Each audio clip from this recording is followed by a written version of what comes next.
संचिता वर्षा सुभाषराव आष्टेकर, वर्ग 7वा, महात्मा फुले हायस्कूल, बाबानगर, नांदेडची विद्यार्थिनी असून माझ्या कथेचे शीर्षक आहे कसले जय जवान आणि कसले जय किसान.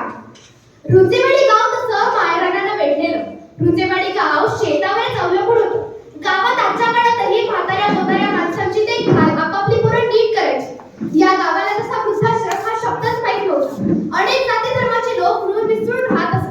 नाही म्हणायला 10-12 घरची पोरं सरकारी आणि खाजगी नोकरी करत असत. तेही दुसऱ्या गावीच राहायचे. दिवाळी, दसरा, कधी सणावाराला ते कधी मध्ये रुंजेवाडीला यायचे. पाण्याचं म्हणाल तर गाव वेगवेगळ्या विहिरी आणि एकूण त्या एका तळ्यावरच अवलंबून होते. गावातील भांडण तंटे तसेच सरपंच आणि पोलीस पाटील गावातच सोडवायचे. त्यामुळे कोर्ट कचेरी मुक्त गाव होते. पाणी अडवा पाणी जिरवा ही सरकारची योजना लोक गावात प्रभावीपणे राबवली. तसेच एकंदरीत रुंजेवाडी गाव तसं हशाल-खुशाल होतं. रुंजेवाडीत गोविंदा आपल्या गीता नावाच्या बायकोला घेऊन राहायचा. घर बघाल तर निघायचे. कशा 2-3 खोल्या होत्या. ढोरं, वासरं, शेळ्या बांधायला एक झोपडी बाजार मोठा होता. तसंच त्यांचे जीवन पण खूप चांगले चालू लागले. एकंदरीत गोविंदाने आपला मुलगा मनोहर आणि मुलगी सुलोचना यांचे एकाच मांडवात लग्न लावून दिले. सुलोचनाला रमेश नावाचा पती मिलिटरीमन म्हणून भेटला, तर मनोहरला मंगल नावाची गुणी पोर पत्नी म्हणून भेटली. त्यांचा संसार सुखाचा चालला होता. मुलगी सुलोचना ही सासरी म्हणजे बाभुळगावला नांदायला गेली. तिचे सासू सासरे खूप प्रेमळ आणि माणुसकीचे होते. एवढ्यात गोविंदाचा मुलगा मनोहरला मिलिटरीमनच्या नोकरीची ऑर्डर आली.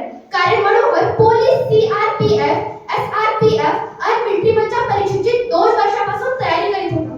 त्याचं यश थोड्या मार्काने हुकत होते. मात्र शेवटी मनोहरला यश भेटलेच आणि तो मिलिटरीमनच्या ट्रेनिंगला गेला. त्यांचं कसं मजेत चाललं होतं.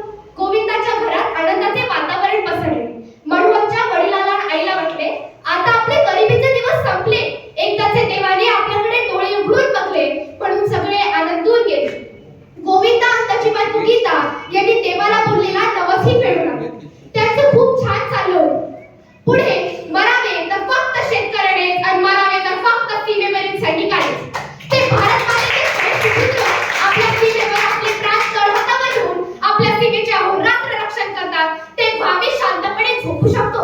अनवाणी पायानं काटे कुटे चिखल माती तुडवत शेतकरीना रात्र पाहताना दिवस तो शेतात सतत खापतो, मरतो आणि त्या तमाम जनतेसाठी अन्न पिकवतो. तेव्हा आमच्या ताटात अन्न येते आणि आम्ही जगतो. पण सीमेवरील सैनिकात कोण असतो? उद्योगपतींची, श्रीमंतांची, आमदार खासदारांची मुले नसतात हो. तिथं असतात कास्तकारांची, शेतकऱ्यांची मुले. भर जवानीत आलेली, उन्हात पावसात थंडी वाऱ्यात ते रात्रंदिवस आपल्या सीमेचे जाऊन रक्षण करतात, डोळ्यात तेल घालून. गावात अचानक एक धडकी भरवणारी बातमी येऊन धडकली.